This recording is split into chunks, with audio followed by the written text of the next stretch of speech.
All right, I guess we'll wait for Brad to come through. Good afternoon, happy Wednesday. Been a couple weeks since we did the last podcast, but we are here. We are scheduled to go. So I want to thank everyone for supporting us and this thing that we're doing this past couple, I guess almost a year now. So trying to release all the good financial information that kind of help you out with your financial needs and just kind of curiosities out there. So first off, I'm just going to kind of wait for Brad to come through the show, but I wanted to share some just interesting info I saw today, kind of in the world of finance and business. So it looks like Under Armour, which has been through kind of a crazy wild ride ever since I was essentially like in college. I remember back in the day, the click clack videos. Under Armour was really keen on hiring like up and coming players. I remember a linebacker from Ohio State that played for Green Bay. I think it was AJ Hawk was like one of the original kind of athletes that they sponsored. But if you see here, Kevin Plank returns as Under Armour CEO. This stock has been battered. I think they just have really bad, what do you call it, management issues as far as inventory and just competition from, like Lululemon, Nike in general, the other kind of like cohorts of athletic wear. They just kind of caught up to the Under Armour brand. And what's up, Brad? What's going on, man? Just trying to getting the show a little started here. Just talking about some just recent stuff I found today. What's going on? Oh man, I had to take a last minute call right before, of course, it comes in, minutes before the start of the show. So no worries. So yeah, hello to everyone, and thanks for tuning in. And got some good stuff for y'all today. Yeah, most definitely, man. Hold on, I gotta change something real quick. But yeah, I was just kind of touching on the news about Under Armour getting a brand new CEO, which I thought was pretty crazy. The stock's trading around like $8 a share. So it's I think it's been hit by a lot of, what do you call it? A lot of inventory issues. Just been battered by just like margins and anything you can think of as far as retail is, and like competition. I think is the biggest thing with this company. I actually prefer Under Armour compared to other different type of like athletic wear, that kind of sheen nylon athletic wear, because it's fairly cheap. But I don't know, man. I hope this turns out pretty well for the company. I mean, I don't know I didn't look any budgets or anything like that, but I don't know. I guess we'll see.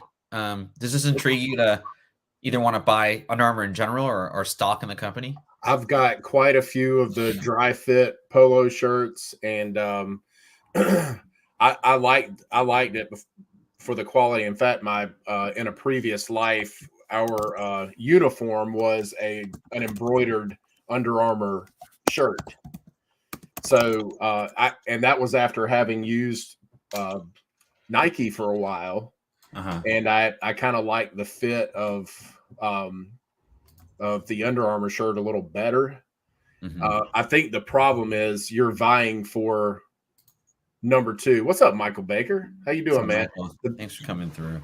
I'm willing to bet that Michael Baker does not have a TV. He's on YouTube. He's on every show I pop into. He is all over the place. So I love it. We are blessed to have you in our chat today, sir. So thank you. Definitely.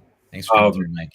But yeah, it's they're vying for the number 2 spot in essence. It's hard to overcome what Nike has been able to do, but really Nike got there. What's up, Soupies? How you doing? Hey, what's up, Soupy?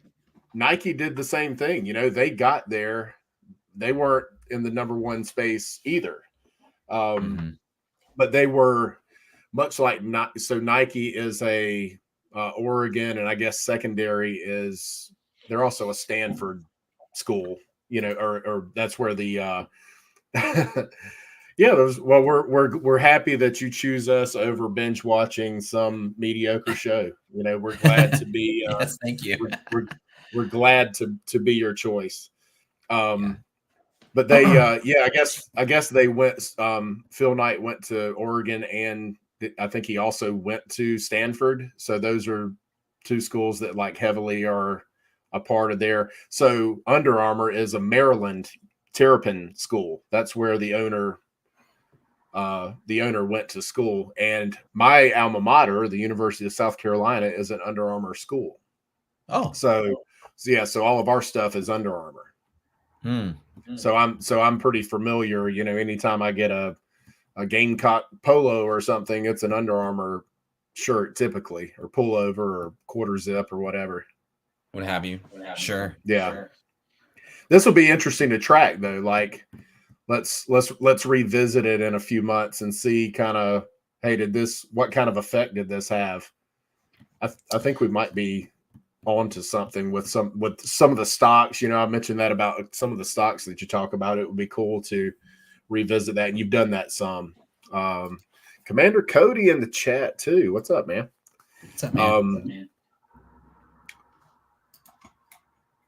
You're right, Michael Baker. Yeah, they went to the Big Ten, and they've been that's been tough. I think they probably would have had a better shot at. They probably would have had a. Oh, gotcha. My speaker in my computer is kind of weird sounding. Can you hear? Can you hear it now? I can still hear. I can still hear me in the background. Right. It's like I'm on speakerphone. Sorry, man. It's all right. It usually works if I turn it down a little bit, but yeah, I think Maryland would have done better to stayed in the ACC and would have had a chance to sneak up on some of those schools. It's hard to sneak up on the powerhouses of the Big Ten. Yeah, and typically, like, when I don't even want to talk about realignment. It's so heart-wrenching. The Pac-2 is now the Mount West Conference, which is I'm actually pretty excited about. I think that's kind of cool, but eventually there's going to be just like two conferences, like in college football. It's so crazy to my alma mater, Washington State. We're the smallest school in the Pac-12, and I was going over with some scheduling dates for some of my fraternity brothers, and it's weird because, like, when's UCLA, USC, the big powerhouse like schools, we usually try and meet up for a game. And I was like, well, we got San Diego State. We could possibly go to Boise State. There's a couple Nevada schools we could go visit. It was just really different, but yeah, back to the Under Armour type stuff. Like, I don't know if this is necessarily like a buying opportunity, but I would say that I would have more confidence buying them today than I would yesterday, because when they bring back a founding member of the company, it really means, like, one, that old CEO, that old owner is like probably passionate about bringing back his company to the limelight, and two, this is kind of the last kind of like dip, and the board sees, okay, well, all the CEOs that we've looked at, this guy has the winning touch or the golden touch. What's also interesting is Mohammed El Arian, if I don't say that correctly, he's a board member he was added as a board member to Under Armour as well. If you guys don't know who that is, he is probably he's basically the Bond king. He ran a bond outfit, PIMCO, for like 40 years, and he is a financial wizard when it comes to bonds. So, they're probably trying to get their financials in order and all that, hedged against maybe like increasing prices. So yeah, it'll be cool to see. I mean, if you guys are interested in investing in Under Armour, that's kind of your news for the day. But yeah, the market's been pretty, like, the past couple of weeks, the market's been pretty good. If you started investing this past year, you're probably up. If you started investing last year, you're up a lot more. I know one of the biggest things before we go and get into the slides today is, like, and real estate too. People are always trying to find like the best discount or the best, like the least amount of money I could spend or have to spend on either a house, or I don't want to buy Costco because it's $500, and then 3 months later it's $700, and then you get into FOMO, right? So, I can see if you guys can get added to the Big 10. It'd be cool to get added to the Big 10. I just think it'd be so weird though. Wouldn't it make like geographical like sense? But dude, I'll come visit you, man. I'll definitely come visit you. Yeah, I don't even think they care about the geographical sense anymore. They're like, hey, we'll just hop on a jet and fly wherever we have to go, and exactly, it's all about the big money now. Right. Sorry, my phone's going off. That client's probably not too happy with me, but that's fine. So anyway, yeah, so there's never a perfect time to invest. There's never the most perfect time to buy a house. Selling is a different story, right? But like buying, it's kind of like, the stock market's never going to be a linear kind of growth path. It's always going to do this, right? But until you start to invest in the stock market or buy a home, you're never going to see those gains. You're just going to be like, oh man, I wish I would have done this. And you don't have to be rocket scientists to buy stock. I mean, literally, you just have to have a sense of what works. What forces you to go to, Safeway versus QFC? Why do you buy pants from Nordstrom versus Levi's? And there's just certain reasons why, why things work and why things sell and why we work at our jobs and all that. Real estate's a little different, right? I mean, it's location. But when it comes to investing, you just have to start, and you don't have to put in your whole entire savings into one stock at one time. You just, you have to be aware of it and just kind of get started. I think that's the biggest thing. People just need to get started because we're living a lot longer than we used to. So, I'm 41. I'll be 42 this year. I could live another 40 years. That's 40 years of investing I could have, right? Housing's a little different, but the same kind of token. I mean, like a 30-year mortgage, you're going to outlive that mortgage by 10 years, So anyway, that's kind of my forte today.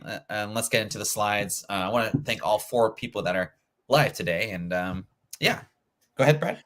I was going to add to that if you want to dabble, we don't endorse any particular portal on here. I mean, at least until we're not until we are actually endorsed, but we don't endorse any one over the other, but just in general, like the portals where you can do trades on your own, a lot of them do offer incentives. So I saw one where if you deposit $50, they'll give you $100. And so then you've got, I mean, it should take if you have a fear of losing your own money, a $50 investment's a pretty small one. Plus you're investing somebody else's money. So you can, maybe that gives you the freedom to try it, because you're really investing somebody else's money. It didn't come out of your pocket or your bank account.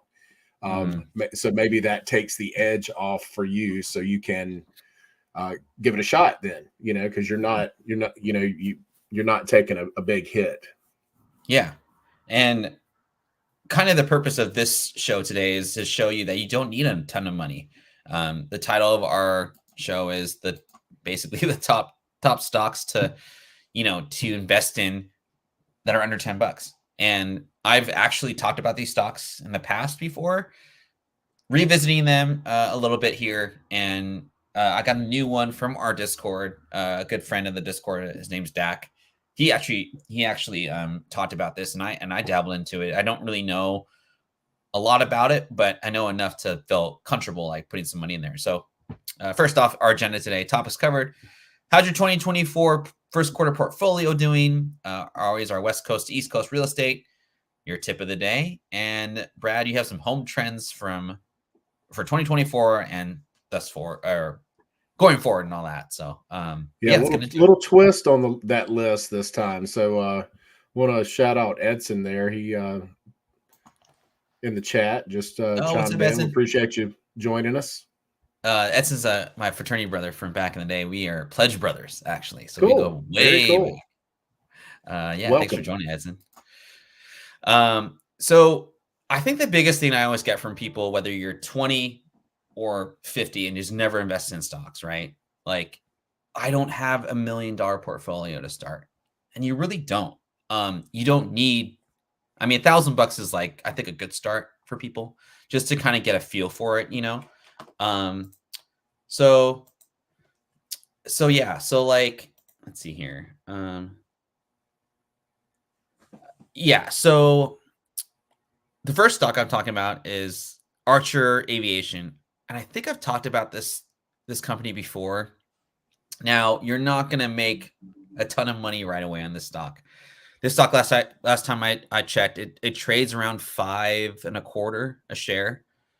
And the one thing I always think about, and I've talked about this in past shows, is like, you always have to have a reason why you invest in a company. And again, it doesn't have to be like, oh, I think the PE ratio of this company is undervalued, or a dividend pays XYZ amount and that should increase based off cash flow. I literally just bought this stock because the founder of the company is a well-educated person. It's a fairly cheap, crazy kind of concept type stock, right? So essentially what they do is they create electric powered taxi helicopters. So kind of their target market is, instead of waiting 2 hours in rush hour in LA or New York, big cities, you just go on your app, you look for an Archer helicopter here, and you get from Times Square to the east side in like 2 minutes versus 3 hours or wherever, excuse me, however long it takes. Now, the problem is FAA is very strict on this, obviously, right? So there's a little bit of hurdles domestically. But if you look at the little note I put there, they're developing a network in Abu Dhabi where there's not as much regulation. Might be a little more risky, right? But they're looking to other markets to expand the business and to kind of, I guess you could say, like, test it out, right? Big players like Boeing, I want to say Microsoft, have stakes in the company, so they have some pretty big stakes in, or they have backings of some pretty big companies here. Again, it's a little out there, it's a little risky, but when I was looking for under $10 stocks, I liked the potential of this in like 2 to 3 years, and you could accumulate. I mean, just think about this, right? Let's say you did start, you listen to our show and you're like, oh man, yeah, I'll throw $500 at 100 shares, or let's just say $250 at 50 shares. Well, worst case scenario is FAA says no way, we're not going to let this happen. You guys got to work on your technology, and they go bankrupt because the cash flow isn't there. So you lose $250. But what if they actually are like the forefront or the Uber for electric helicopters, and they start taking off in Abu Dhabi, and then let's say the United Emirates are like, hey, that's a pretty cool technology, we want to use that too, and then the FAA in a couple years has a better grasp on like how the technology works, and they're like, you know what, it's essentially a bigger drone, we need to cut down on congestion and to move commerce. Why don't we just test it out with packages? And Amazon does a deal with them. $5 stock turns into $20, and your $250 investment turns into $1,000 plus, or $1,250. That's just kind of my thought process here. Brad, what do you think, man? Is that kind of out early, or what's your thoughts on that? Yeah, I remember you talking about this, and I think it was one of our earlier shows. I think this was a pretty early, pretty early stock pick in one of our earlier shows. But I think that's cool. I mean, if they can set up something, what you need for something like this to take off is areas where it's working, to ease the tension. And then once you have a sample size where you've implemented it, you get the right people behind you, and then maybe you do have an opportunity to, people of power who can, influence things to happen because they want to be a part of it, or they want to utilize that technology. Then, yeah, it's an interesting concept for sure. Yeah. But the congestion is I mean, that's, you can't just keep widening roads. You can't just, I mean, at some point you're just gonna you're just gonna have to deal with the infrastructure the way it is and navigate that, unless you come up with something that where you can circumvent those infrastructure issues. Right. And the thing with this, with like helicopters in general, I mean, there's how many helicopter pads are in New York City? There's hundreds, if not thousands. I don't know the exact number, but like, so there's the ability to have these vehicles. I mean, they already have where they need to be transported. You just have to navigate the network.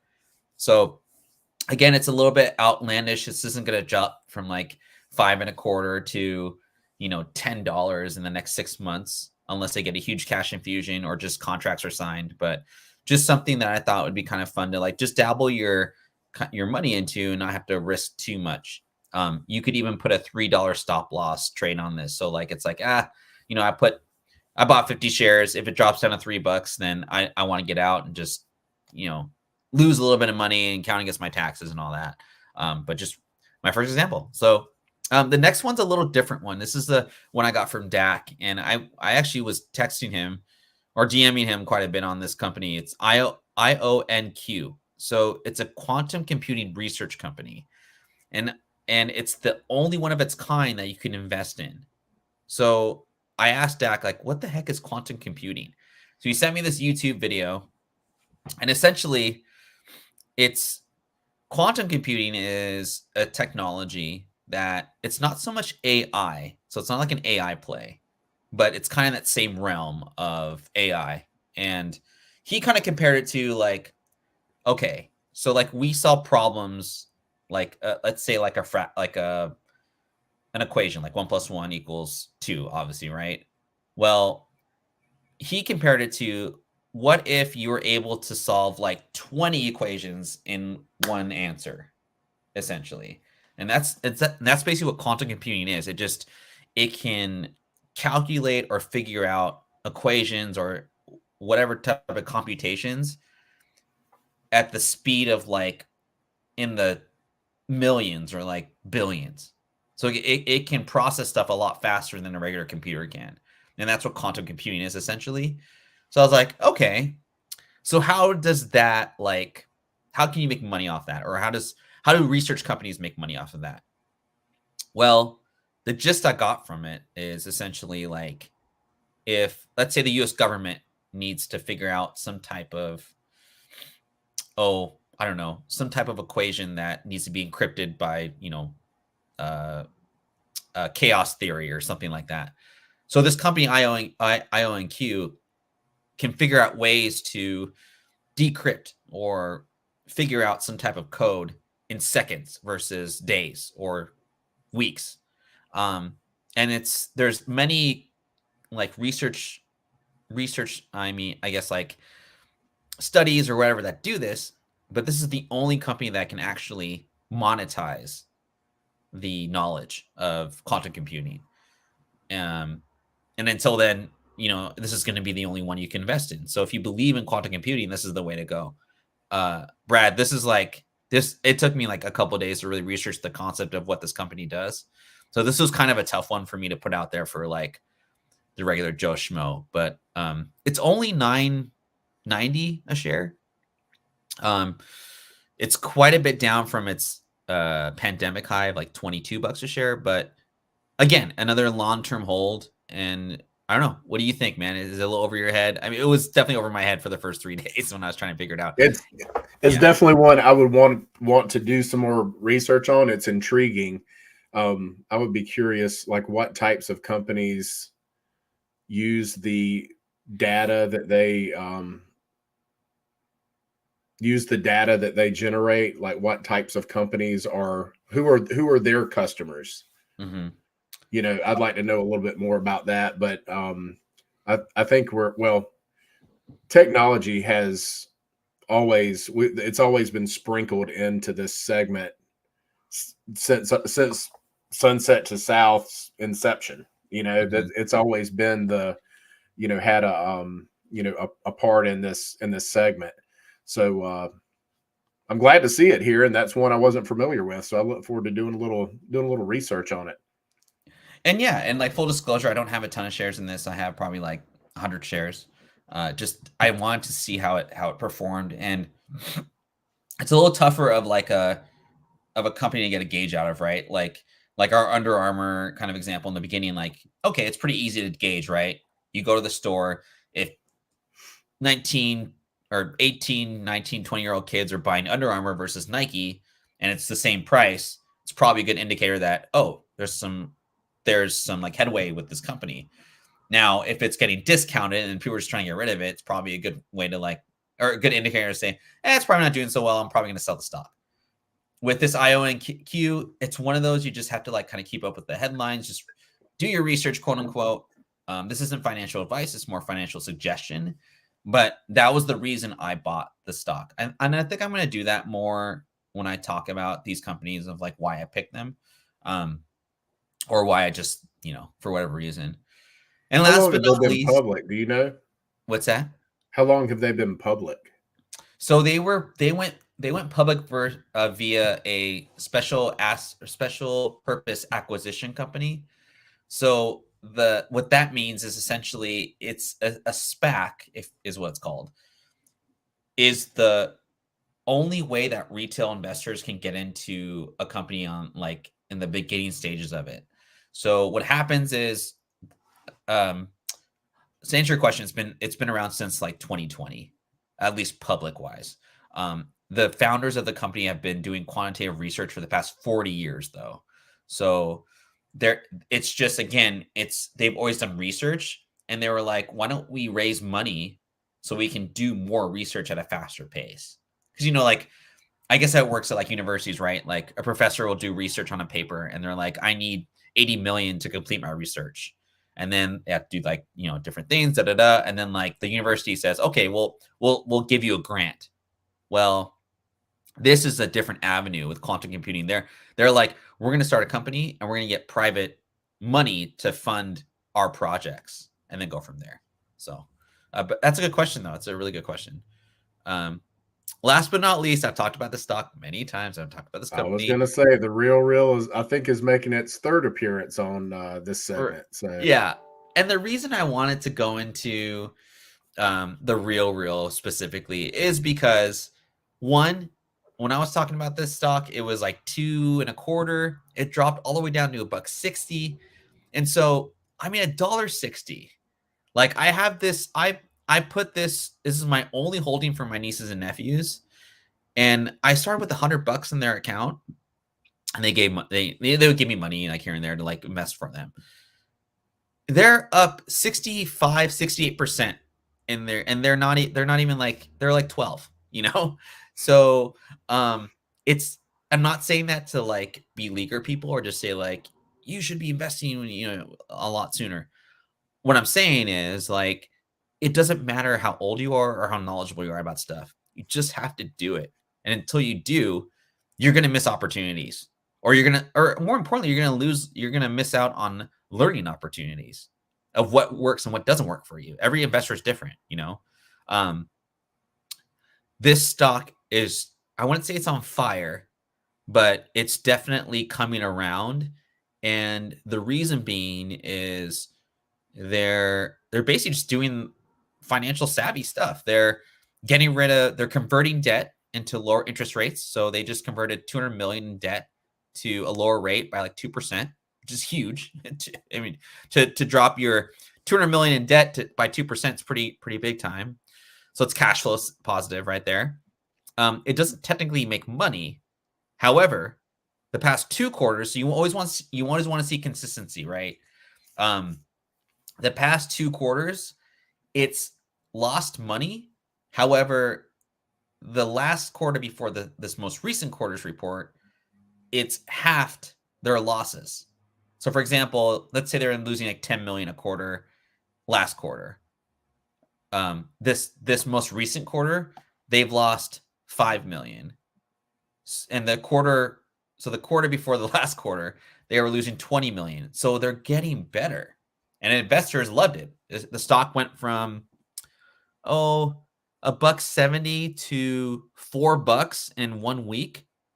So your $100 investment just turned into, or your $200 investment just turned into 400 within, 5 days or something like that.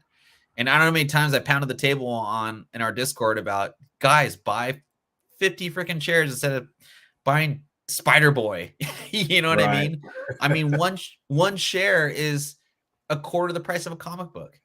So when people talk about FOC, people talk about flipping books, dude, that's your FOC of like the year right there.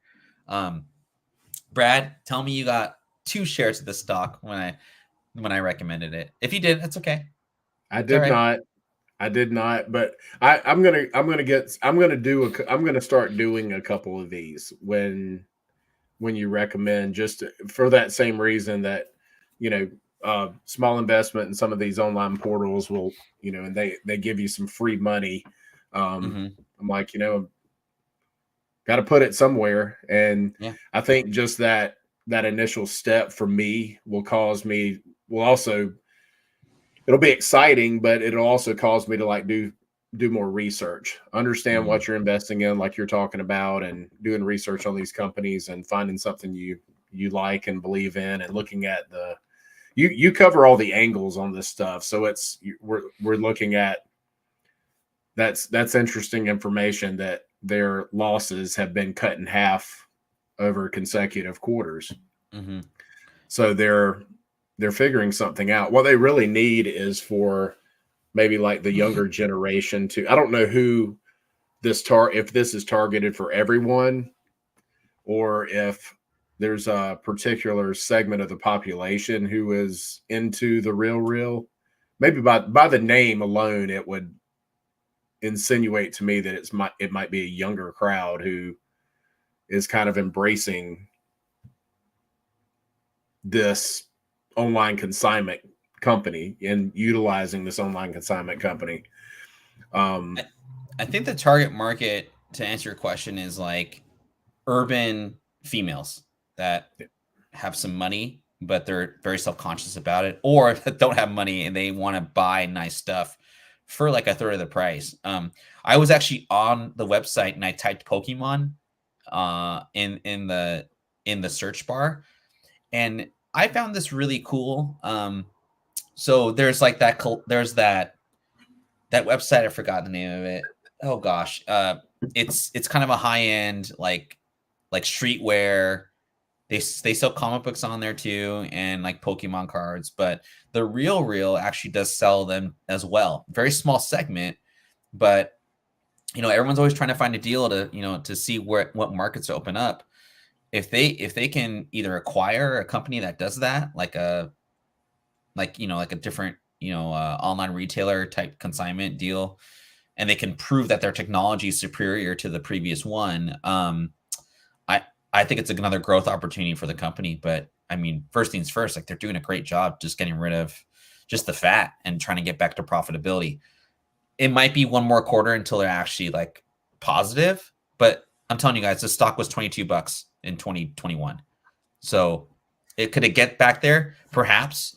Would I buy it here? I might. I'm actually holding on to it for the time being. Um, I could see it dipping down to $3 just because of profit takers or whatnot, but that might be like the time to buy 50 shares of it and just see what happens. So anyway, those are my 3 stocks for the day.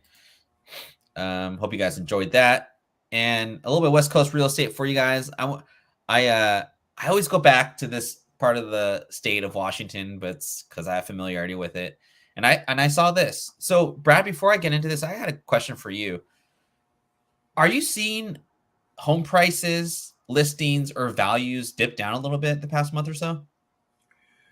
I think there's a segment that is, so luxury in our area is sitting a little longer and maybe taking a little bit of a hit. The sweet spot for us would be that first time home buyer, like mid 250s, like stuff, and that's kind of our sweet spot here. Mm-hmm. So a young couple fresh out of college with no kids, just got married, looking to buy their first home.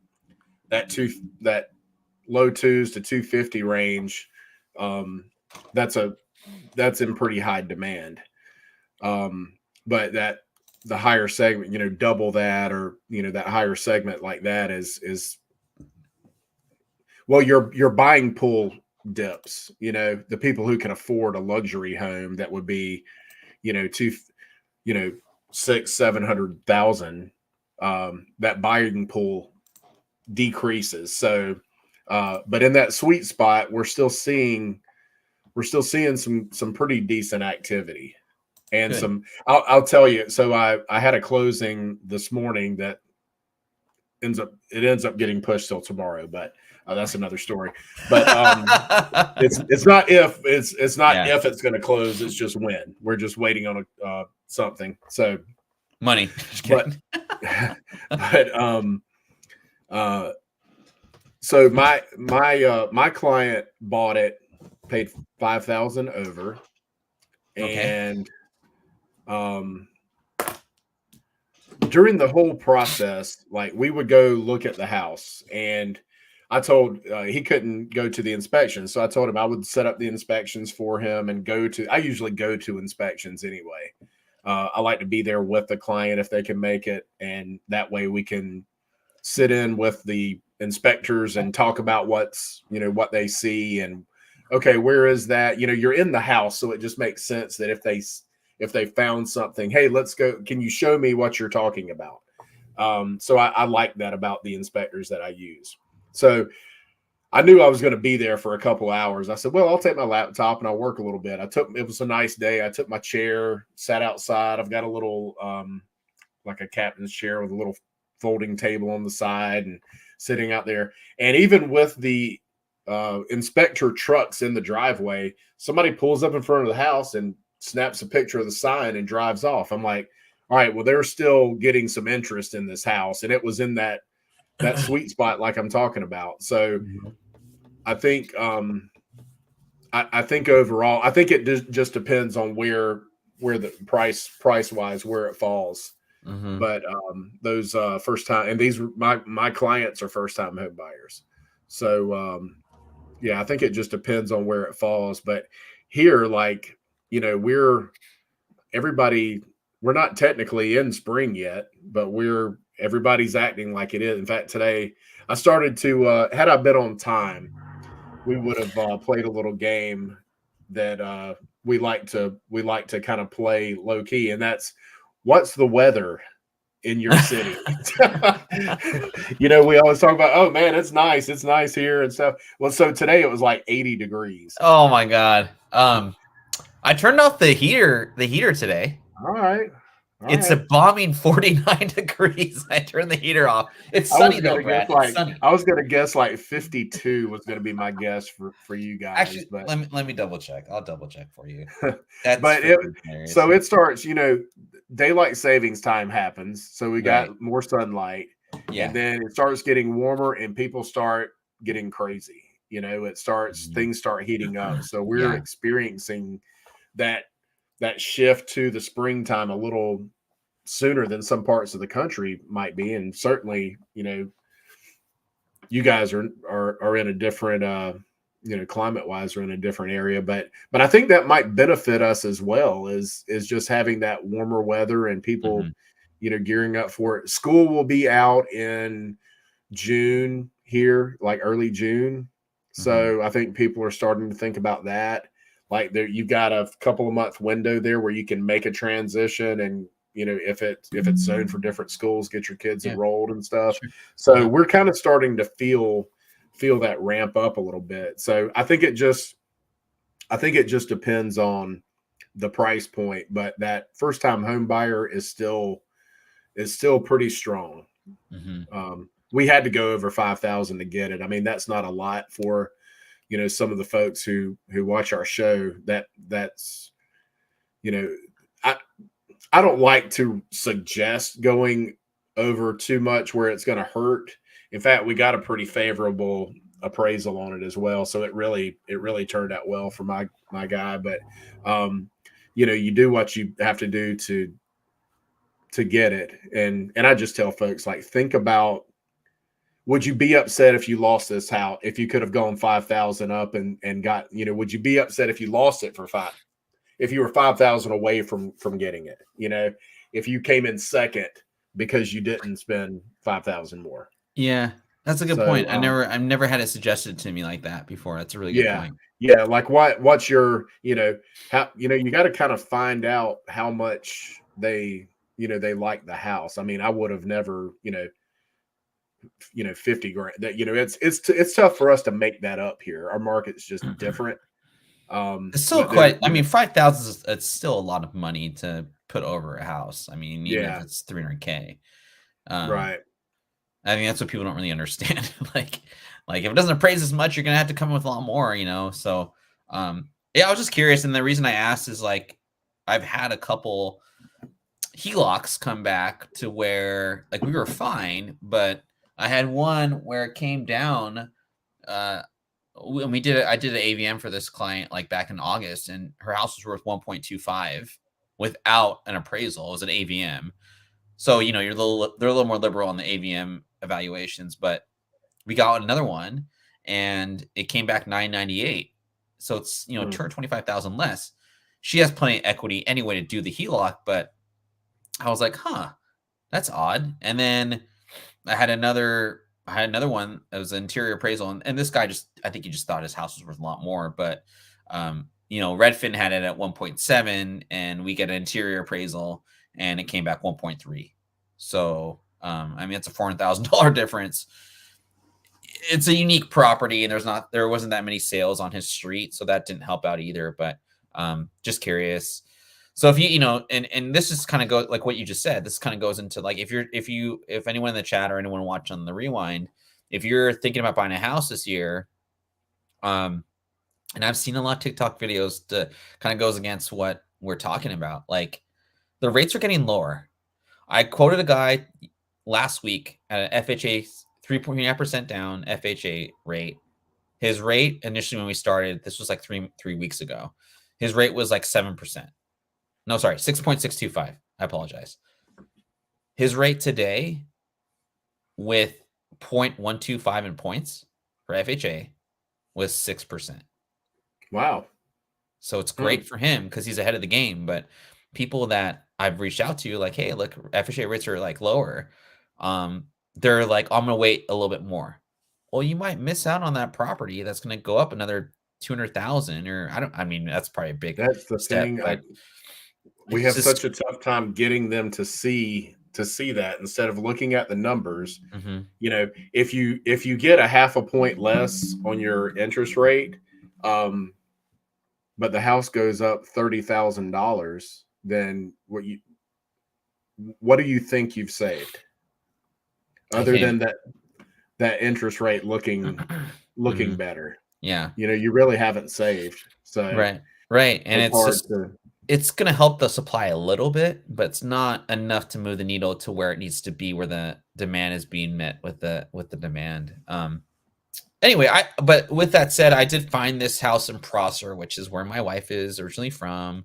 It was sent to my mother-in-law. She is in the market trying to find a home. Unfortunately, I can't do her loan because that'd be a conflict of interest. However, with that said, this house, 3-bedroom, 1.5 bath. It's on a pretty big lot in Prosser. 300,000. The taxes are very low. The insurance is pretty low on this as well. Your utilities are going to be pretty low as well because of the closeness to the river and electricity and water. So that was something else I think people should look into when they're buying a house or even renting. I just thought that was kind of a fun little one to show off today. A Is cute that a little starter converted home. garage, or is that on the left there? That's a good Was question. it? I don't know. I'm not sure. It's a good question. Yeah, it kind of looks like it might have been a garage or a carport at one point, but Yeah, that's you might be a right. cute house, man. And that's if I'm assuming it's probably what, like 1,500 square feet or something. Yeah, and like a 0.7 acre lot. Not So bad. yeah. That's kind of like how the houses end up there in Prosser anyway. So I thought it was a Right. great deal. Yeah. For that market. But enough about me. Let's see this. New So this construction. is My favorite. 300,000 here. Yeah. 3 bedrooms, 2.5 baths, little over 2,200 square feet. This is new construction. So I believe this is a Mungo home in a neighborhood, and kind of like a suburb of Lexington, which is a very popular area. It's a suburb of Columbia, really good schools. The interesting thing, there's 2 zip codes in Lexington, and this is I think this same house I call like the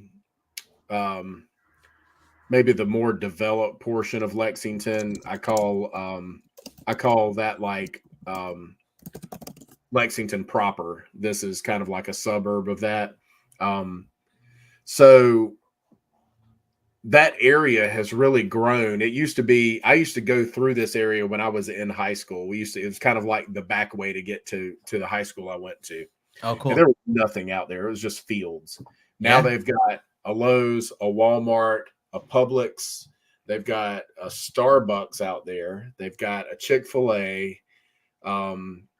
Lowe's Foods is kind of like within the last maybe 5 years or so, kind of a new Lowe's food store. It's not associated with the home improvement place, but it's a The Lowe's grocery food. store or what? What is that? Yeah, it's a grocery store. Yeah. Okay.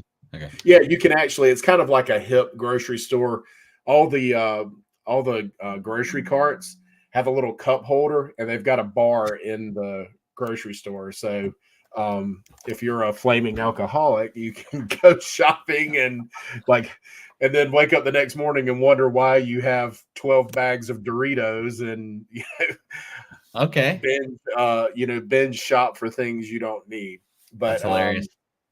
But they're also adding. So the rumor was, I heard about 6 months ago, the Whataburger chain is they're putting a Whataburger out in this part of Lexington. So I'm like, all right, this area is really like stepping up from what I remember. But 300,000 in a nice neighborhood that has it's got a reasonable HOA.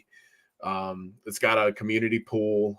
And I have some folks who live in this particular neighborhood, and they have made friends with their neighbors, and they do game nights and all kind of cool stuff. So it seems like a fun neighborhood to be in. But it's a beautiful house, $300,000. Yeah, That's pretty solid. And the tough thing, and I'm sure you're dealing with this, but it's so hard for you guys to compete with some of the incentives that new construction is offering. A lot of them will give you cash for down payment or upgrades on the house. They might give you $8,000 to, hey, if you want to update the flooring or if you want a refrigerator or something like that. A lot of them are offering incentives, and because some of these builders also own the finance company, they'll give pretty ridiculous deals on interest rates because they want to just keep everything in house. So it's been, some of my lender partners here have, they're like, hey, I can't touch it. They just, it's tough to do, which consequently makes it difficult if you're trying to sell a house in a neighborhood where they're still building. People think, well, my house is only 2 years old. It's relatively the same, the same house that they're building here. And I'm like, yeah, but the problem is you can't offer the same incentive that they're offering. You're at a little bit of a disadvantage.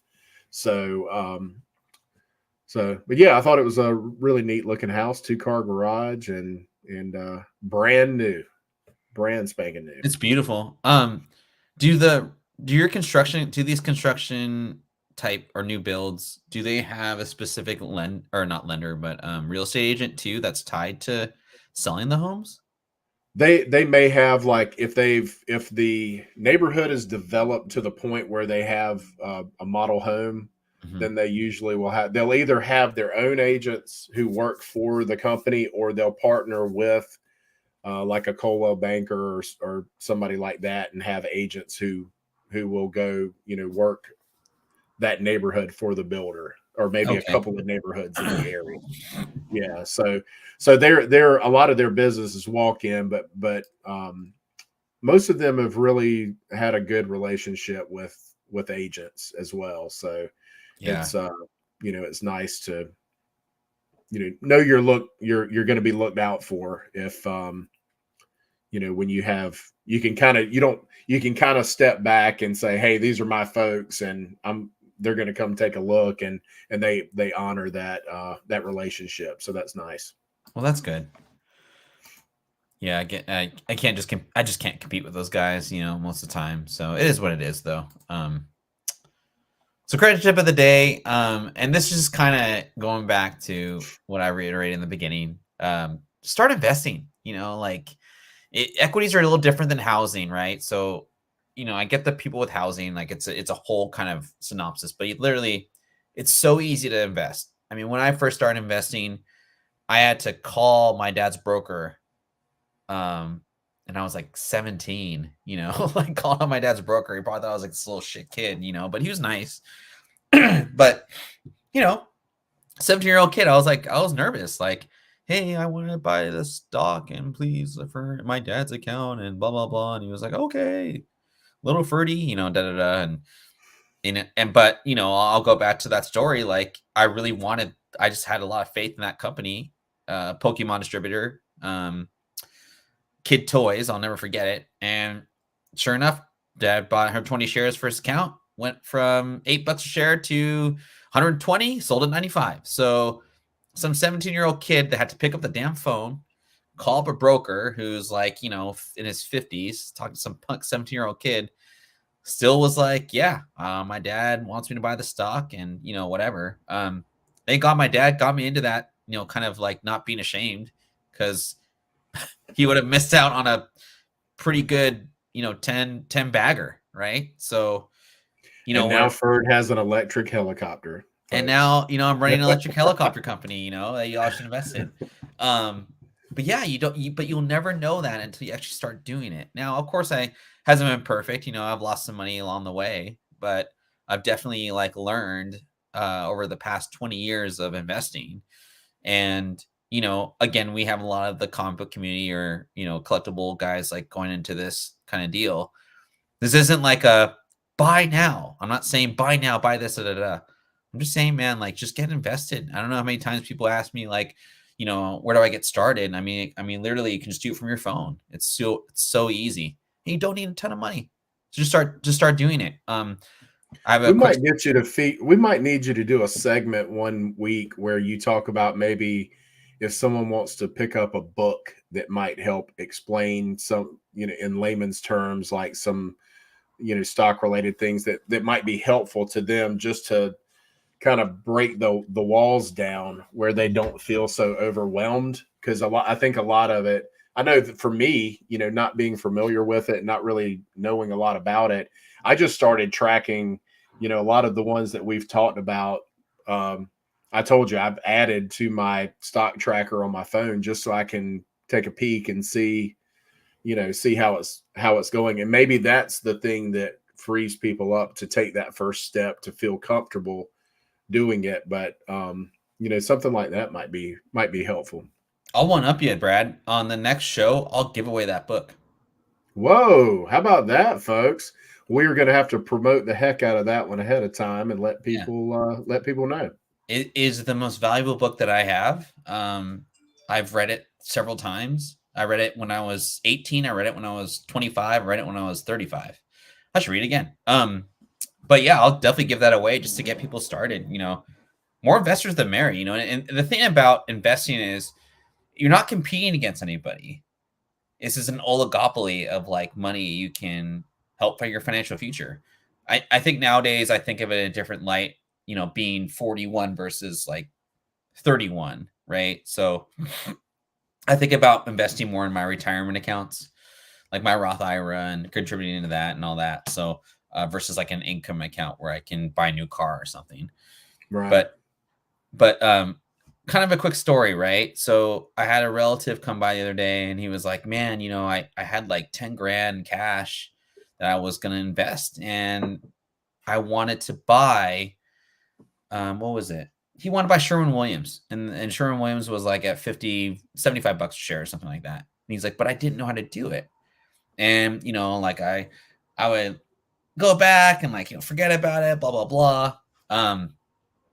And sure enough, Sherwin-Williams is like a $200 stock or 250. I can't remember the exact amount.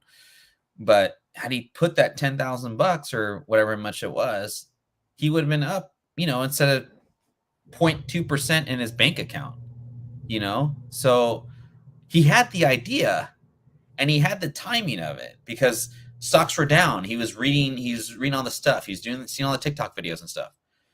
But he didn't implement the idea. And I don't know how many times people have like implementation like anxiety or whatever, and they have the idea in their head, but they don't have the tools to do it. I would be more than freaking happy to like go with someone on a conference call, or to message me on like, is this the right thing to do? I'm not going to message you. I won't give you actual financial advice, but I could say, yeah, use this brokerage because they give you $50 for depositing $5,000 into it. Or no, it's kind of tough. Like that's a more advanced brokerage. You probably shouldn't use that one. More than happy to do it. It doesn't cost me anything. It won't cost you anything. I'm not a financial advisor. I'm a mortgage advisor. The only thing I would ask is just, do it. Just freaking do it. Brad, I mean, if you want, man, I'll walk you through it, man. We can take some time together someday, and one of these days I don't have to talk to my crazy clients that want money. And yeah, I mean, it's something that I think everyone should do, and you don't have to check it every day. You can just,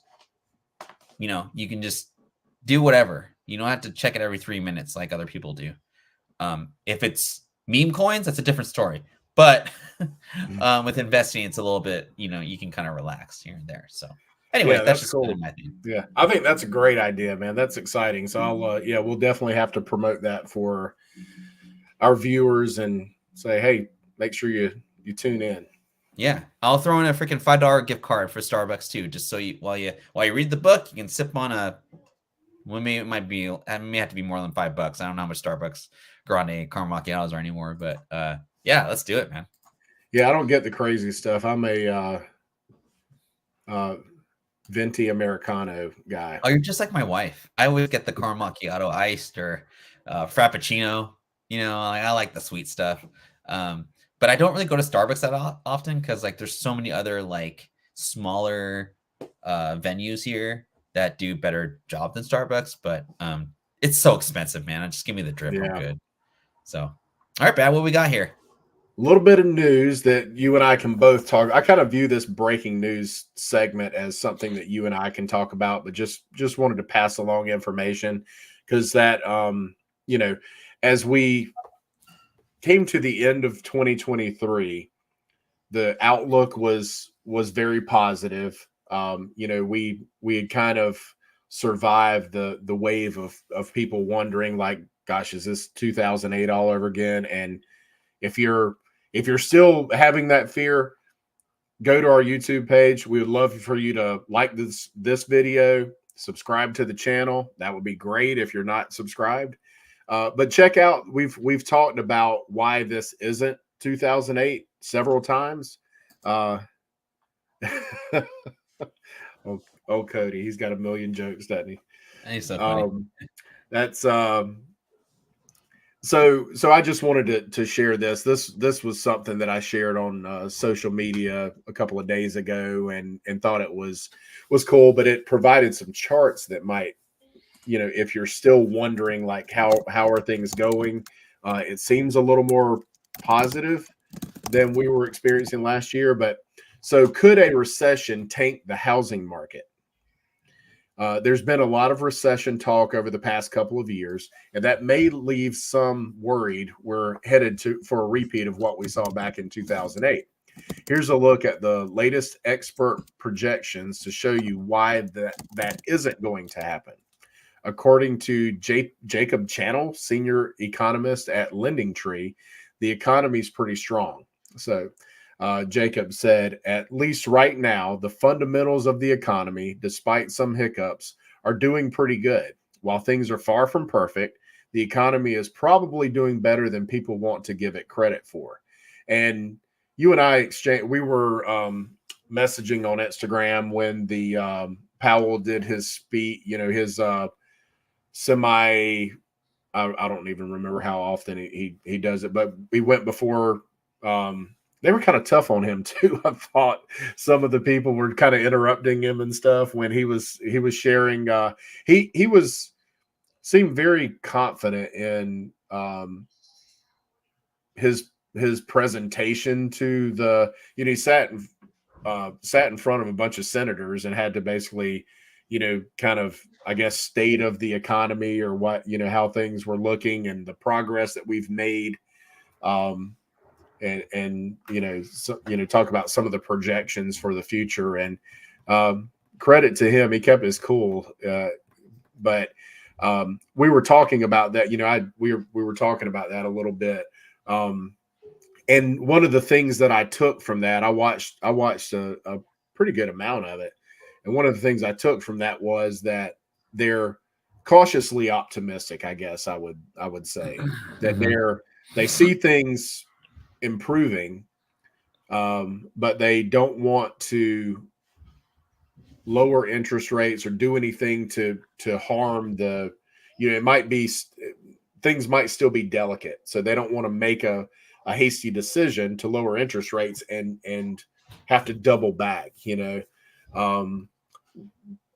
were you able to watch any of that?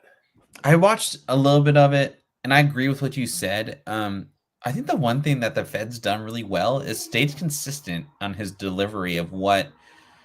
I mean, there have been times where he's been like, "Oh, I might change rates or da da da," but like on like 9 times out of 10, he's still sticking with a 2% target on inflation. He's saying where we're at now, and obviously based off that, like unless he changes that language, he's not going to lower rates, and I don't want him to either, honestly. Um, in fact, I would say the 10-year moved too fast this past year because of the uncertainty. And I want to say Blade Builder Mike, or maybe or Mike in the chat, he mentioned like not to be political, but do election years or have a effect on the market. I think whoever's in office is going to do whatever it takes to kind of keep it status quo, because it's really hard to change legislation in an election year that will benefit that party, right? With that said, I think it's more of a concentration on the Fed more than the election, in my opinion. Did I answer your question? I'm not sure if I answered your question. Yeah. But I thought he was very calm, cool, and collected, and did a great job presenting the facts, and had a lot of people just like, I mean, kind of twist his words, and I'm just like, come on. I mean, it was almost soap opera-ish, some of their responses. It was not very professional, I didn't think. Regardless of what side of the aisle it was. I mean, I just didn't think the response was very professional. Yeah, all those guys are just trying to, do their thing. And I mean, in my opinion, the most powerful person in the world is the Fed chairman. Because when he speaks, the world either catches a cold or they sigh relief, really. But I think, that's my kind of personal take on the whole, like this upcoming year for 2024. I don't really care as far as any of the headwinds with the election per se. I think it's the Fed, 100% the Fed, because the expectation right now is 3 rate cuts, and I hope he only does 3. If he does 6, that means the economy is not doing very well. So yeah. Well, I've got some graphs and stuff to share to kind of support this information. So this was interesting. So this time, so January of 2023, we had 61%. So this is more economists now see a soft landing. So this is the percent of economists seeing a recession in the next 12 months. So had we asked this question in January of 2023, 61% said yes, we see a recession in the next 12 months, and only 39% said no. Fast forward to January of 2024, and it's completely flip-flopped. So 61% don't see a recession in the next 12 months, and 39% do. So there's a couple of more indicators that I thought were interesting. If you'll click the next slide. Gotcha. So unemployment rate is near all-time lows, and we've talked about that on this channel, how that's such a major indicator. But 2008, it was, and it was basically, if you look at the bottom of the that bar there, so that's 2008 is represented 2008 to 2012. So it's a 4-year period.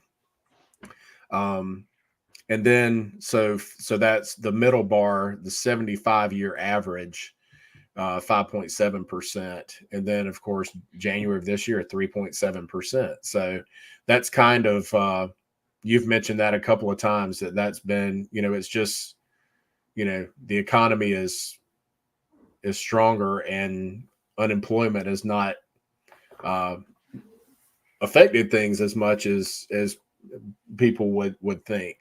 So what are your thoughts about? Well, I think this? I hope this isn't too controversial of a take, but I think honestly the reason employment is so low is because even though people are like, I want more money for this, I think immigration, whatever it may be, like immigrants are taking over those jobs that are job openings. And what Cody said, I mean, you kind of, I'm also with you on that. I'm still shocked the economy can absorb such massive inflation.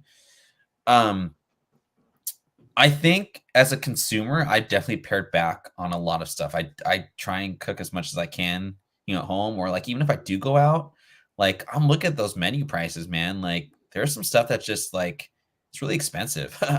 Yesterday I went to McDonald's because I was just craving those damn fries, and I text my wife and I go, "Do you want anything from McDonald's?" And she's like, "Oh, give me the spicy McChicken sandwich." And I go on my app. And this, okay, here's your hack. If you're all the people that talk about like $25, like, fast food, like, trips for one person, McDonald's, $6.50 to $7 for a large sized high C, orange high C, fry, and spicy McChicken sandwich. The most you'll spend is $7. That's pretty freaking cheap. Big Mac, I can't really talk about that, but like that's the meal for me, right? Back to the unemployment question. I think it's just people, for whatever reason, I think that there's more of a distribution of wealth out there, where the wage has caught up for segments that didn't in back in the day. I just feel that like the money circulating, and that's why the economy is doing okay. I think the stock market's gone kind of ahead of the economy. So, and there's different areas, right? Like Soupy, he lives in Arizona. So I always ask him like, are prices high where you're at? And I don't know what the reason of prices being expensive where he's at versus where Cody's from versus where we're at, right? I do know that like in certain areas, like in the middle part of Washington, it's really cheap electric and what is it? Water, because they're right on the basin. They're right on the Columbia River. So there's that. I think with luxury items like alcohol, for example, I think there's a lot of taxes associated with it. I don't really think that doesn't really hit my wallet so much. I know that hits restaurateurs. I know it's like club people, all that, but like I don't really feel like that's part of the economy. There's different ways you can enjoy like things, right? And I don't know. I think the U.S. consumer is just more savvy about stuff. Like if you really want something, you can either make it your own, make it yourself. If that's too expensive, you can find different alternatives. There's a lot more choices for people than there was 10 years ago. So back to your question about unemployment, I think it's going to tick up a little bit in the next couple quarters. You're already kind of seeing that with tech and big companies, because of just the overspending from the pandemic. But I think going into summer, it's going to come back down again. That's my assumption of what's going to happen. But yeah, I'm with you, Soupies. There's certain things. I mean, I'm definitely conscious of the price of things, and regardless of whether it's something I usually buy or not, I'm definitely conscious of the prices. And there's some meat you may not buy now because it's just gotten ridiculously priced. I mean, a lot of things, and I wasn't real happy when the egg eggs were like ridiculously priced about a year, I guess. I don't like know, a maybe dollar like an a egg year or ago or something like something. that. Yeah. Yeah, it was crazy. I Yeah. mean, But it I'm like, passed. eggs is like eggs are the cheapest thing, the cheapest, one of the Mhm. cheapest proteins, or supposed to be one of the cheapest proteins that you can consume. Yeah. And when they were, $8 for an 18 pack or whatever they were here, that's tough to. That's when I start paying attention. Like, oh, I thought these were large eggs. These are awfully small, large eggs. Yeah. I Yeah. start looking at when they're $1.50 a dozen. I don't care. But when Yeah. you start, um, you start jacking the prices up, I'm a lot more conscious about that And I, stuff. So and I think to Soupy's point, like I'm lucky, man. I have my wife and I, and that's it. We got 3 cats, so our costs, our expenses are very like controlled. Um, he's got to feed a whole family of kids. I would say also, like, on that same accord, I don't go out as often as I used to go. It's a change in lifestyle because it just priorities. And then, like, with the reason we all met is because of comic books. Like, I don't read as much, or I try and find like different things, or I'll reread a comic book. I think the toughest thing with like these price increases is, other than the fact of stuff you can't control, like the size of your family. So I get that, but it's hard to change that spending habit. And I'm not saying like you're, it's your fault, you need to change, but like, because I mean, people are getting free money for like a whole, like, so many months. But the toughest thing I think for this whole like inflation story, unemployment, whatever, is that like people don't really want to change because we're Americans and we're stubborn. But in some cases, you have to. Uh, but with that said, like, it still doesn't make it like a great thing. Like, it's crazy that inflation's this high. Um, but it's crazy also that we've withstood the inflation increases as well, with housing being where it's at and with interest rates being high as it's at. Um, I would say though that I have seen more discounts throughout like my grocery store, and I've seen it at just places. So if you're a consumer and you got money to buy stuff, you're probably getting pretty good deals out there, and you're probably more savvy of a shopper nowadays. Soupy, I don't know if you take this into consideration, but man, again, it's just me and my wife. We cook, we'll try and cook it daily, right? We don't buy bulk stuff at like Costco like we used to. Man, I just try and find like the cheapest thing, the manager special out at Safeway, extra 50% off. And like, hey, wife, I found this like pork, blah, blah, blah. It's like $3 and we could freeze enough of it for the next day. Should I get it? Sure. And we got, meal prep for that day. I don't know, little tidbit for you.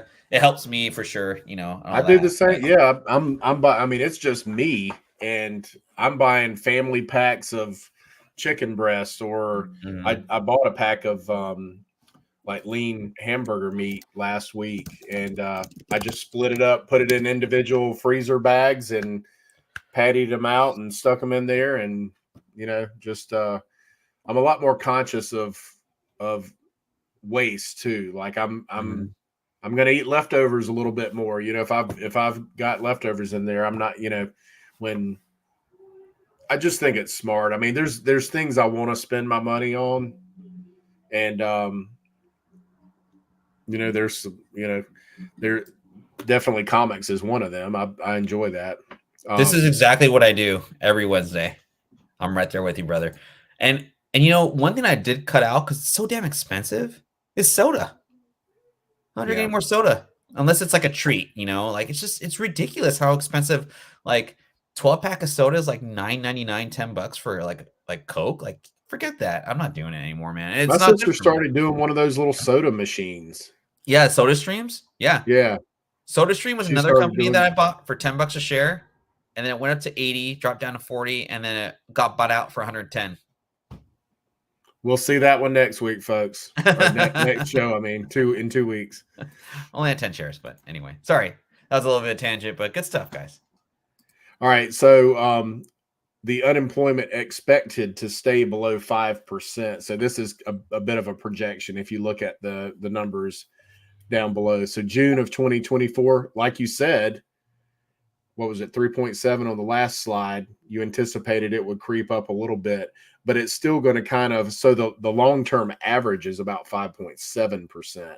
So we're still projected, this is over the next couple of years. The projection is that it will stay in that low fours, maybe even dip down under that a little bit.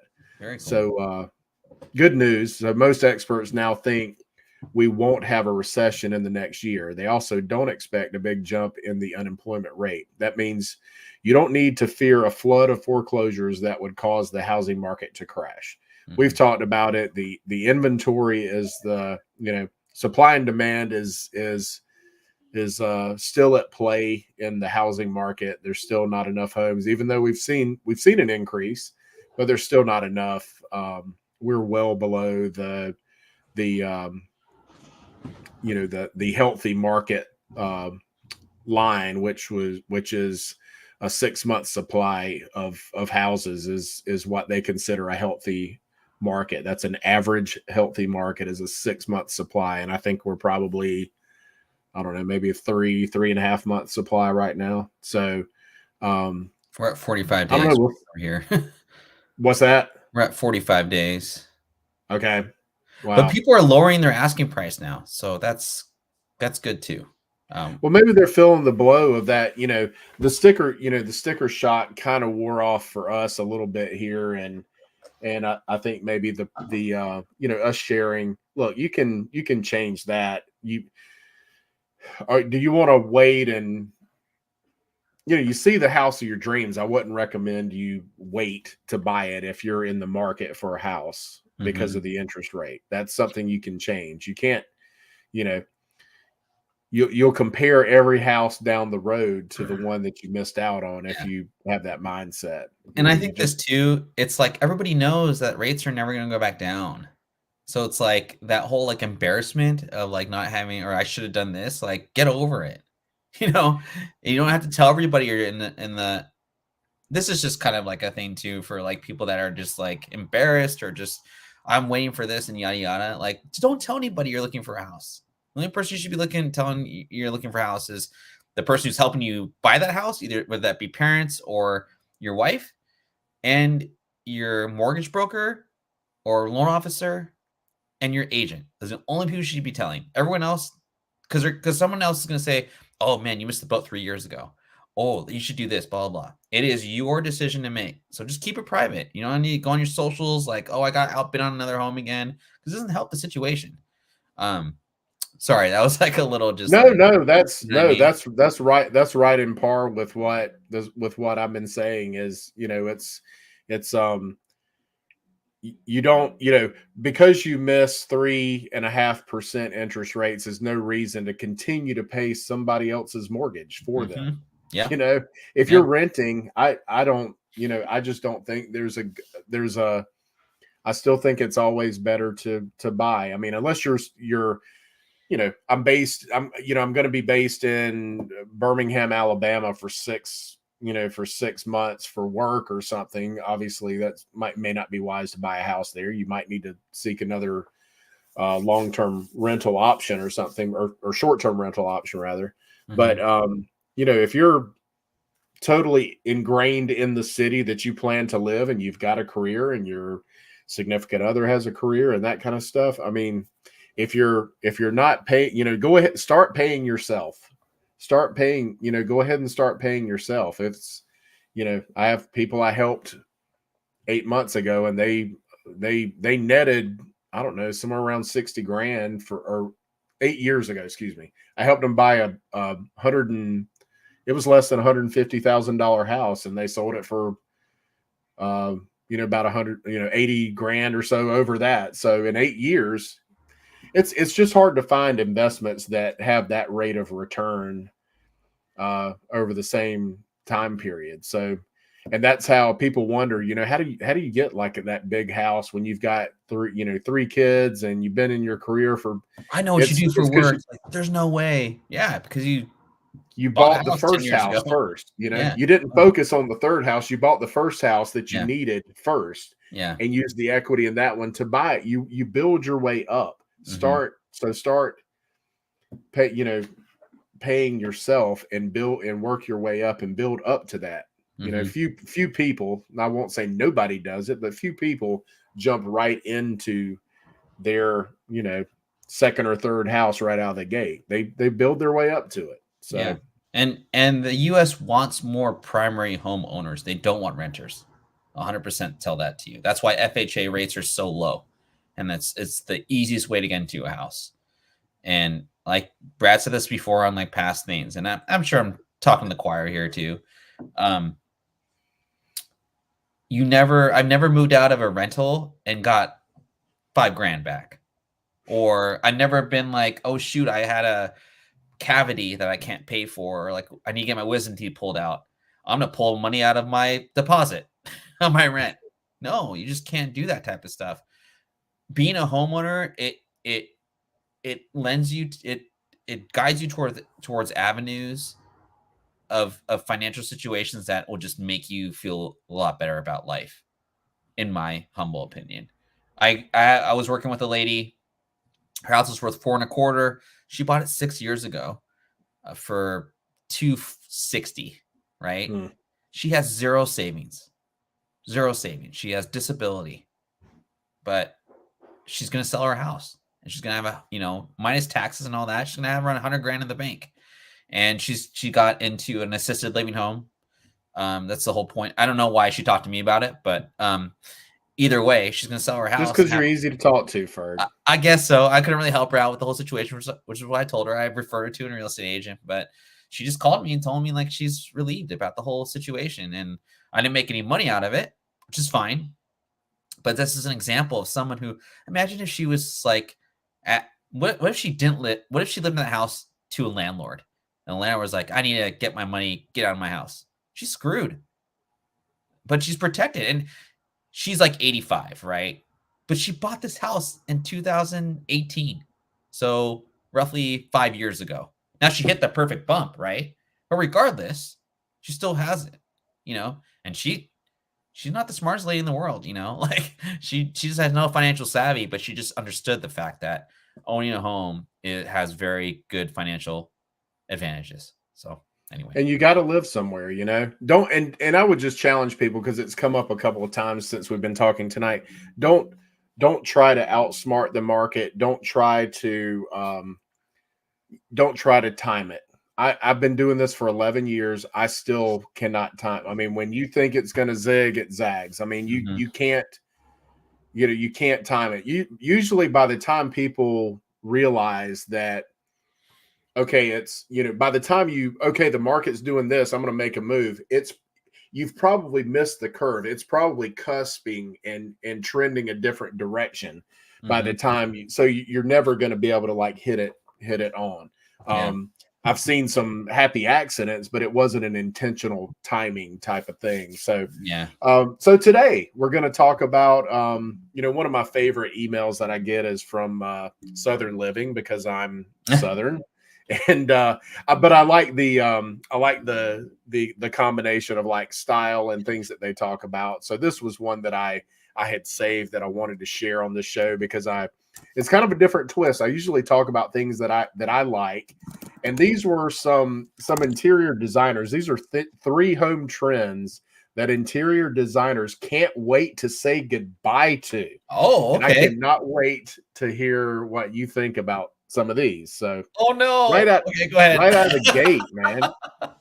I'm nervous. So this was, I took a little blurb from this, and I found this, like, so if you're not familiar, it's, it's like the, if you say, well, Brad, what is this modern farmhouse kind of, it's, the picture's a pretty good indication, but like the beams in the house, and that big chunky mantle over the fireplace. Like those are all some, indicators of that farmhouse style. It might be repurposed things, things you find at garage sales that, you spray painted and repurposed or stuff like that.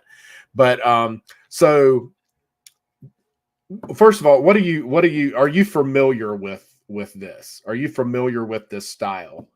Yeah, and I've gone back and forth on it. Like, so our house was built in 1960s, and so the outsides, you can't really do anything to the outside, right? But I've kind of gone back and forth of like what we want to do to the interior.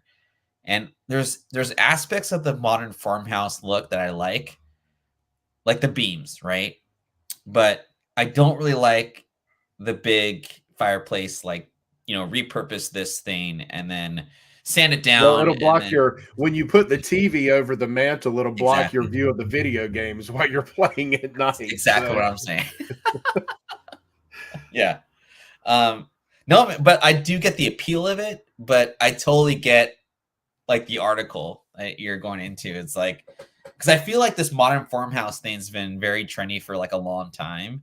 And it's just I kind mean, of could you like, turn on HGTV, which I completely stopped. yeah, I used to joke that people say, "Hey, I'm really interested in real estate. What should I do?" I was like, "Well, I'll give you all the steps that you need to do. Step 1, stop watching HGTV. Step 2, get your real estate license." Like that was always the first thing I recommended because real estate is nothing like what you see on TV.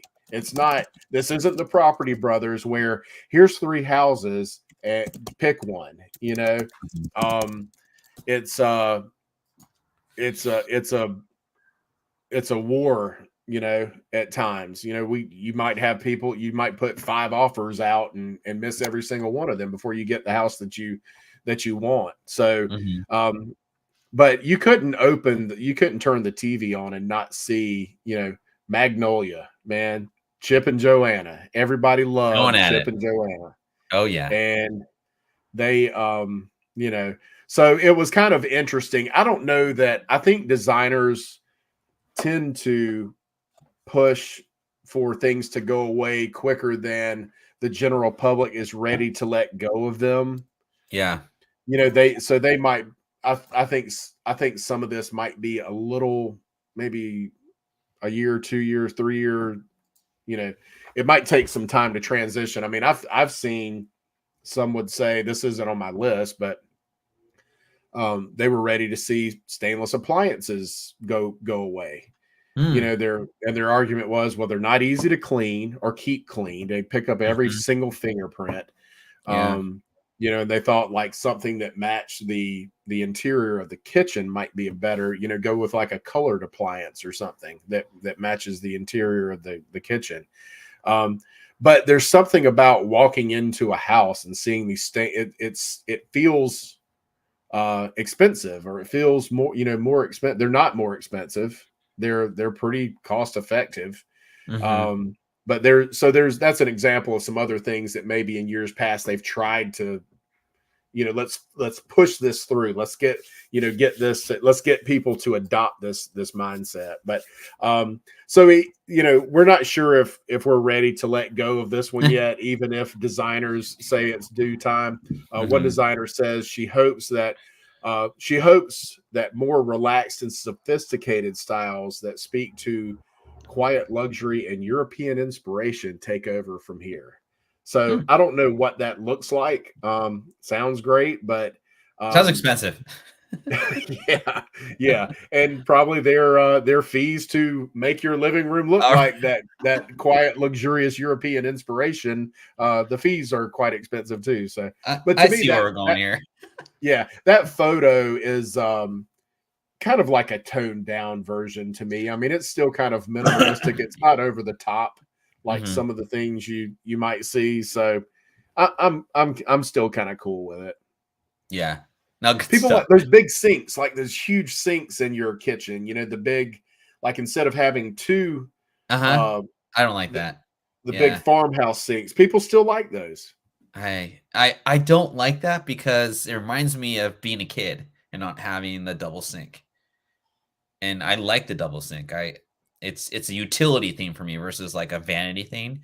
And the other thing about that sink at that whole big sink thing.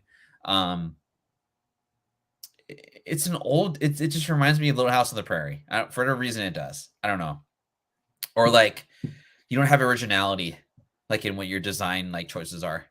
I don't know. I see where you're going. I'm not sure they had running water in Little House on the Prairie, but Oh yeah, you're probably I think right. they probably washed I it in don't a know why basin it or reminds something, me of in a that. tub or something. You know, it's They're like, getting out of but well. What am I I talking get about?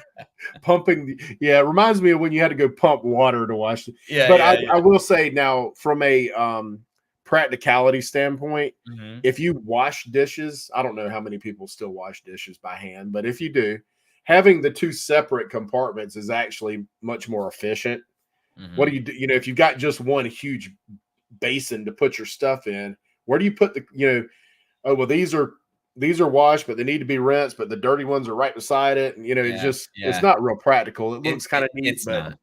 Your yeah. sink is used to wash things, like not to look at. No one's coming over and seeing like, oh, what a cool idea. I want to do that. No, they're like, yeah. So Ferg's anyway, putting his foot down, folks. I'm putting my Get foot rid of down them. right now. Get rid of those sinks.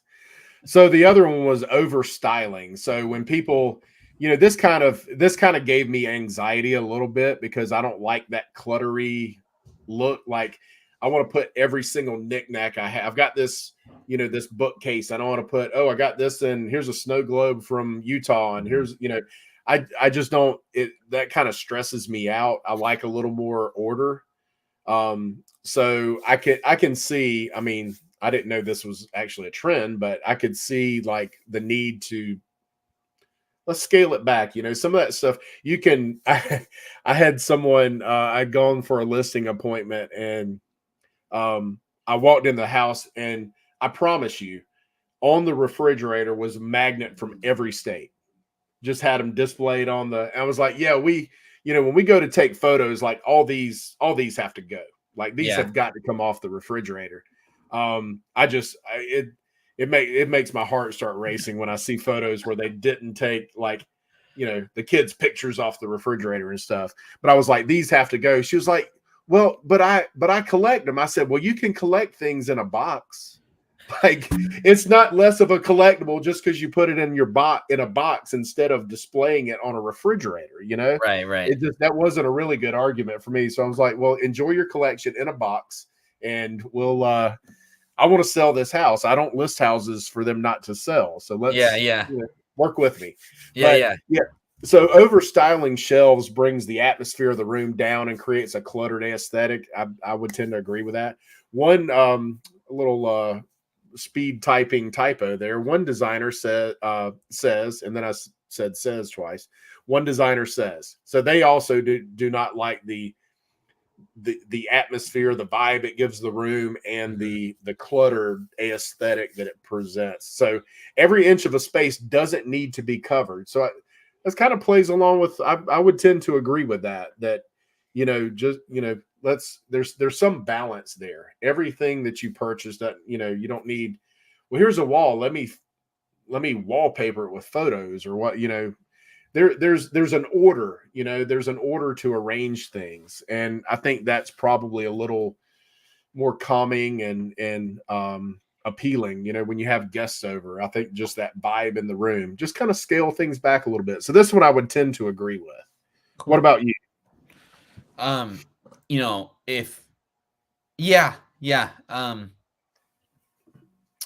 think it's like there's like a space to have your own, I'm kind of like contradicting myself, right? Because I got comic books right behind me, right? So it's kind of a different. Why do you think my camera's at this level? Exactly, right? But I get that in a general kind of sense. I don't know, and it's probably more of like, yes, you should have the inner sanctum is what you want it to be. In fact, the other rooms probably benefit from you having one room where that's your this is my comic collecting room, right. So then you don't have to have your 9/8 over the mantle and or in the kitchen or whatever. I think that probably my wife laughing in the background at me. Yeah, she's laughing at me. Yeah. But I get the point of what because you know you got to put yourself in the designer's kind of like eye, right? And no, so I agree. I agree with that sentiment. However, I feel like there should be a room for whomever, you know. I get the Yeah. feeling they're maybe referring to spaces like entertaining spaces like a living room or you know, a great room or something where, you know, that's, you know, maybe scaled down and you don't have as, you know, every single thing that you've ever, every knickknack that you've ever owned on a shelf, and Mhm. you know, spoons from all 50 states and or thimbles or whatever your collecting thing is from all 50 states. Yeah. You know, every time you stop at a The magnet one cracks me up because I've seen that in many people's houses too. So covering their fridge or whatever metal part of the home, you know. So a couple to, you know, I'll put my, I have a couple of magnets and I'll put like my next dentist appointment is there, you know, or whatever, you know, something mm, that's off. It's 6 months away, but yeah, I don't, yeah, I'm especially when, and when agents take photos of a house and they haven't done that, or they, my two pet peeves, it's the magnets on the fridge, and it's when they take a photo of the bathroom and they leave the toilet seat up in the photo. Like okay. people do that. I Agents do that. didn't even think of that. Wow. Yeah, yeah. That's a great no-no. This one will Oh be no. controversial too. Can you Oh no. believe it? Look at this. So this particular designer thinks they're ready for LVP to go away. So LVP, or luxury vinyl plank. If you absolutely have to have a wood look and cannot work with actual wood, then a wood look tile would be my choice over LVP, says another designer. But a wood look anything is never a preference because wood in its nature is cozy. So she's a fan of hardwoods. I think, you know, there's a functionality to LVP that I think people like. What do you think? We've talked about this on another. In fact, this was like an update to do in a previous show. So I just thought it was interesting that there are some out there who are not a fan. Well, Brad, it's funny you talk about this because I'm actually in the process of redoing the floors downstairs in our basement. And I was looking up luxury vinyl plank. And when I was looking at certain styles, I just wasn't really liking it. And I think it's because like everybody wants their own uniqueness. But like to a point, unless you're getting it like bespoke or like unless you're putting in like legitimate like wood, which is not going to happen, it's going to be similar to other people's houses and stuff, right? I guess like I don't I kind of agree with that kind of like take. However, I'm thinking it more like specifically for the basement because we don't really run into that issue in the other room in the bedrooms. But like I don't like I want a functional floor that I don't have to worry about being beat up. And I feel like luxury vinyl plank fits that purpose of the functionality of it, not so much the design. Um, so I disagree with this just because of what I've seen. Now, as far as the actual design we're going to look for, I do agree with it because it doesn't seem like there's a lot of like different variations of like design. But and I actually my boss, she actually talked about putting luxury vinyl plank in her home. And you've talked about it so many times. This is just why I want to go that route. So anyway. Well, all of the if you buy new construction here now, I don't know what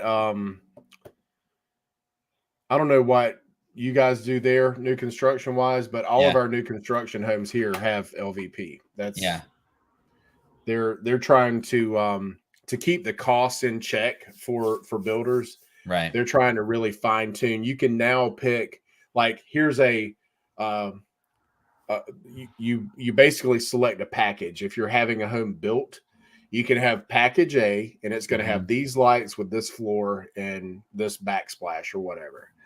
And A, B, C, maybe D, and you can pick, but you can't switch in between because they're trying to, we've already been through that like crazy construction cost bump before COVID, leading into COVID, and things were just, hey, the house is delayed because we can't find garage doors, or the house is delayed because we can't find breaker boxes.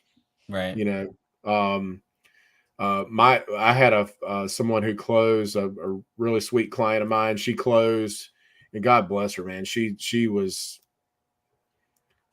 had just had to absorb so many different like hurdles and curveballs and stuff with her purchase. But we closed on the house without. She was going to have to take for a couple of weeks, take a shower in the guest bathroom. It was like a tub shower in the guest bathroom because they could not find the glass enclosure for her walk-in shower. So those were, it's just, it's nobody's fault, but that, the ramping up to the pandemic had really caused some major supply issues. So sure, so they've all switched because of that. They've all switched to these packages, and every single one of them. I mean, I'm pretty much throughout the whole house. They've all gone to the LVP in there because it's just easy, and if you got pets, it's it kind of keeps from having things get messed up, and real difficult for them to if you got a large dog, their claws. If you have hardwoods, I mean, oh man, and you have pets, you're gonna probably be refinishing the floors at some point or something. So, but that LVP will resist like the nails and claws and stuff. So again, the functionality of it, it works. So I would choose hardwoods in like a main living area. I mean, that would be nice. But in your example's great. It's if you're refinishing an area that you want it to be able to withstand. I would hate to walk down into my basement after I've put hardwoods in and see the floor got warped because there was a leak or something that happened down there, and so it's resistant to those issues. Right. Yeah. Cool. So and the quote agree with this gal for sure. Yeah, so. And the quote came because I watched a movie this week that but I always try to, like, even though this is a movie quote, I always kind of try to make it relevant to what we're talking about. So you are not your job. What's up, Brian LCS? Thanks You're joining, not Brian. your job. Good to see you. You're not how much money you have in the bank. You're not the car you drive. You're not the contents of your wallet. So a really good movie, but also a really, relevant, nice quote. It's a good thing to keep into perspective a little bit. Definitely, man. Well, good stuff. I think, again, the beginning of the year was crazy for both of us. I think more so for you than me. But it's just getting busier out there. So luckily, gentlemen or people like Brian LCS, like he got a house. He's just coasting now. Probably got some pretty good equity in the house. There's perhaps some other people in the chat that don't have a house.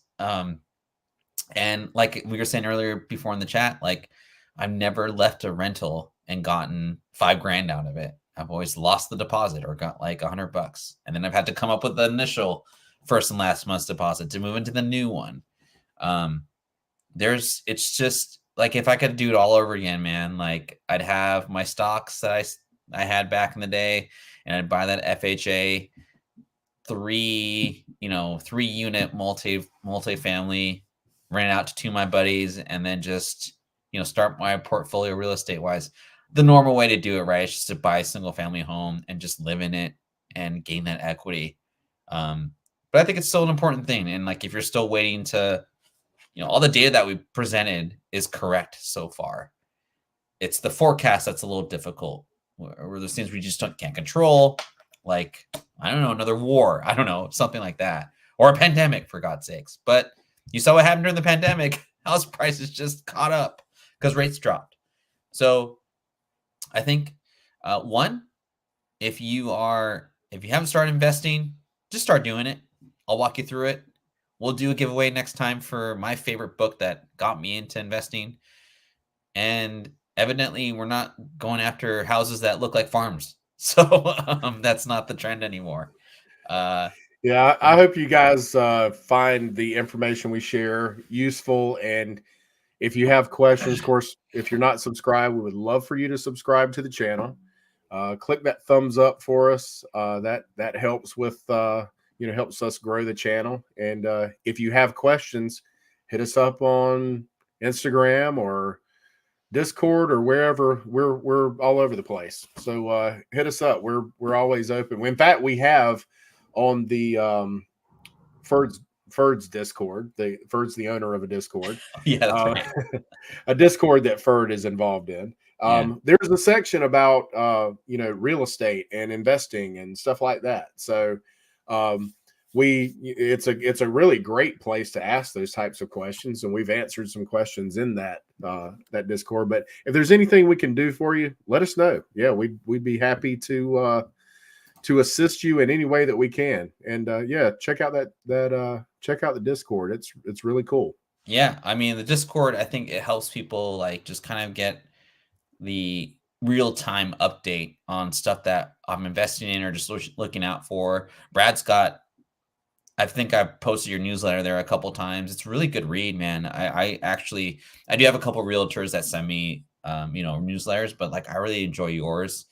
It's just really good. I should do my own one, but just don't have time to do it right now. But Well, yeah, that's the call I took was I had a listing.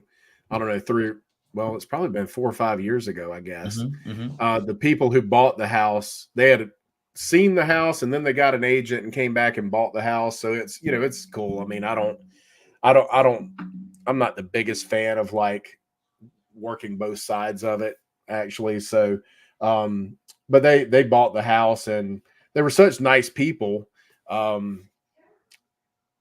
I just kept in touch with them. Well, the phone call I took like minutes before we were getting ready to go live was the people the people I did not represent who bought the listing that I had. Oh, And she had a question. She's like, it's not this isn't, you helping me with this isn't going to give you, send you any money or anything. But my thought is, you remembered. I was so honored that yeah. they remembered me, and I sent them Christmas cards, and they get that same newsletter you're talking about. So she reached out to me with a couple of questions they need me to try to get some answers to. So we're always happy to help. This is it's not about the money for us. We genuinely enjoy helping people. So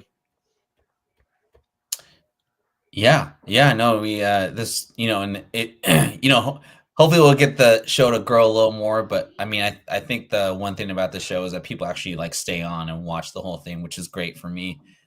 It just lets me know that people, I'd rather give the info to a small loyal group than like 100 people that just kind of don't really pay attention or whatever. So yeah, vacuum in the house while they're while they got us on in the background or something. We appreciate you folks very much. yeah. So we'll see you guys in a couple weeks. Again, I'll do that giveaway with the Starbucks card and the book for next week. Maybe get some more people to get interest into watching the show. But that's our show for today. I hope you guys will have a great week. Tomorrow, I am volunteering at Habitat for Humanity. I'm going to be building a house tomorrow. So very cool. Yeah, I'll be doing that. And just trying to stay busy in this crazy real estate, mortgage, and financial environment. Thanks, Brad, for coming out, and we will see you all next time.